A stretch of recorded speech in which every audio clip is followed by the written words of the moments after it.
మనం అందరికీ ఈక్వాలిటీ కావాలి అంటాం. కానీ ఈక్వాలిటీని బ్రేక్ చేసే 2 డేంజరస్ హ్యాబిట్స్ ఉన్నాయి.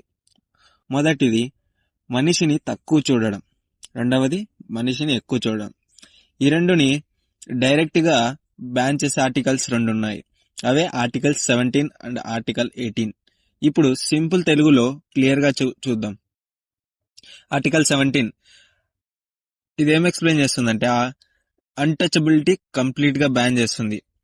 అంటే ఒక మనిషిని నువ్వు తక్కువ అని చూడకూడదు. మీ క్యాస్ట్, మీ బర్త్, మీ వర్క్ వల్ల మీ వాల్యూ తగ్గదు. Public places, roads, schools, temples ఇవన్నీ అందరికీ ఈక్వల్. ట్రెడిషన్ అని చెప్పి, అలవాటు అని చెప్పి ఎవరైనా తక్కువ ట్రీట్ చేస్తే అది కష్టం కాదు, అది క్రైమ్. ఈ ఆర్టికల్ మెయిన్ గా ప్రొటెక్ట్ చేసేది ఏంటి? Human dignity. ఒక క్లియర్ ఎగ్జాంపుల్ చూద్దాం ఆర్టికల్ 17 కి. ఒక అపార్ట్మెంట్ లో క్లీనర్ ఉంది అనుకోండి.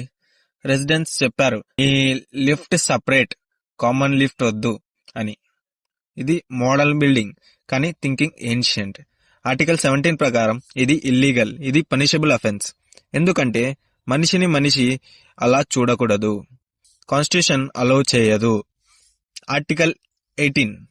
నెక్స్ట్ ఆర్టికల్ 18 వెళ్దాం. No titles.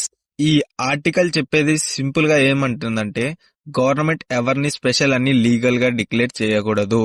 రాజా, మహారాజా, సర్ ఈ టైటిల్స్ వల్ల ఏం జరుగుతుంది? ఒక మనిషి పైన ఇంకొకరు కింద అనే ఫీలింగ్ వస్తుంది. ఇది ఈక్వాలిటీని డిస్ట్రాయ్ చేస్తుంది.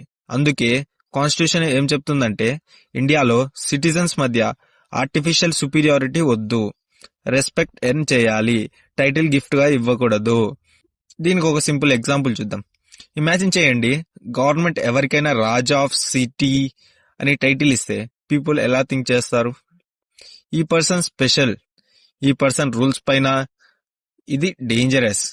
అందుకే ఆర్టికల్ 18 క్లియర్ గా చెప్తుంది గవర్నమెంట్ టైటిల్స్ ఇవ్వకూడదు. ఇలా చెప్పగానే మీకు డౌట్ వచ్చింటుంది, ఈ పద్మ అవార్డ్స్ ఇవన్నీ ఎలా అని.